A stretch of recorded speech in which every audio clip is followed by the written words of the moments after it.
आम्ही आलोय आंघोळ करायला.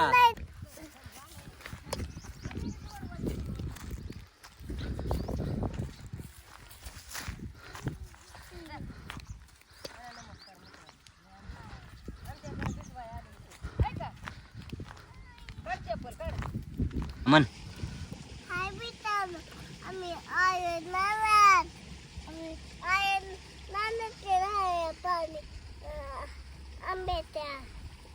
कशा झाडाला पाणी घालतोय तो?